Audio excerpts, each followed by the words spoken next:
No, not at all, not at all. It was one of those things that I was definitely prepared for. I had everything. I had cleaned my room before I left my house just in case. I had done many things just in case, but I was prepared for it, but certainly not expecting it. Up until that final moment, I still did not expect it, because you just really don't know those things. And again, it was completely trusting that God's will was going to be done, and I didn't know whether that meant being Miss Nebraska for another 6 months and then heading to school. Maybe he had a plan there for me, that I was supposed to be there for a reason. I didn't know if I was supposed to be in this position this year for a reason, to meet certain people, to do certain things. And so I knew that it was up to him at that point, and there was nothing else I could do. So going forward from there was extremely peaceful, but I had no idea. And so it was actually a wonderful feeling to have there, especially in those final moments, to just know there was nothing you could do to change the result. It was in his hands completely. And so then when my name was called, I knew that there was a reason, that this year is here for a specific purpose, and that everybody I meet this year, everybody I'm able to speak to, everything I'm able to do is there specifically for a purpose and a reason for the rest of my life, because I am young. I have so much ahead of me, but I know that everything that I'm doing this year is going to be a huge stepping stone for my future. You ask the kids to pray for you so you have the energy to do this, and also to help you as you talk about your faith some, because once in a while you might get criticized. Have you been criticized at all in the last month about your faith at all when you speak about it? You know, I've been very blessed to actually not have received any sort of negativity towards that so far. But again, it hasn't been that long, so you never know what's coming down the road. But it's been incredible that people have been so supportive and so encouraging of that. And of course, in our community and from the state as well, you feel nothing but support for that. And we'll see what comes along down the road, but hopefully I'm prepared to deal with it as it comes my way. Do the pageant officials have anything to say about that too? I mean, given some of the past sort of controversies when pageant winners have stated their positions on controversial or political issues of the day. Right. Well, we are to handle it the same way that we've handled it through competing, not to be offensive to everyone, to make it perfectly clear that we accept all differing views and opinions, but we can also stick to our beliefs and what we believe in and what we stand for.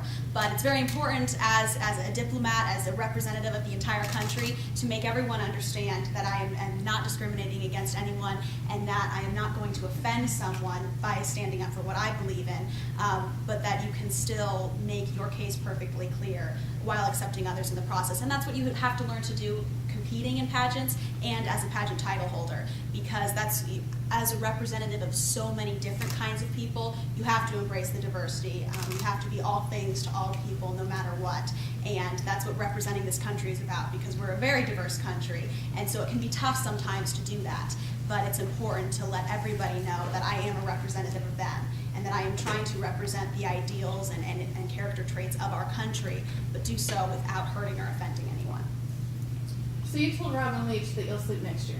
Yes, hopefully. We'll see. Yeah. That's turning out to maybe not be the case also. So next year's turning out to be pretty full as well. But I think after this year is over, I'll take a couple months of downtime and go from there. But things aren't going to slow down anytime soon. But again, it's what I meant by that is it's only a year, and I've only got less than 50 weeks left, and when you think of it like that, it's not that long. And so time's ticking. To me, it seems like it's already gone so fast, and there's quite a bit left, but it's going to go so fast that I feel like every moment should be taken advantage of, and sleeping and everything else can hold up till next year. So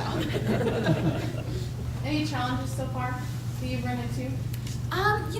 Not really at this point. I think it's definitely different things that we do, such as working with the USO and the children's hospitals, can be very emotionally challenging. And when we visited the military hospitals in DC, it was tough because I had never seen anything like that before. And when you see it in reality, face to face, it's so much different than when you just hear about those stories and when you see it on TV or in a movie. And so actually meeting those soldiers, talking to them about their stories and their lives was absolutely incredible. But it can also be very tough to realize what they go through, and that many people don't realize that. And I certainly never did. And I wish every person my age, I wish every person could go meet those people, those amazing men and women who have given parts of their body, have risked their lives for our freedom and for our safety. And so when I went and visited the hospitals, they were there thanking me for seeing them and for just using my time to say hello to them and talk to them a little bit. And that should not be the case. I mean, I owe them all the thanks in the world, because I would not be here today without them. And I represent the country that they protect. And so the whole reason I'm here today is because of what they do. And so when you have experiences like that, it can be very challenging, but I'm also so looking forward to it because it's life-changing.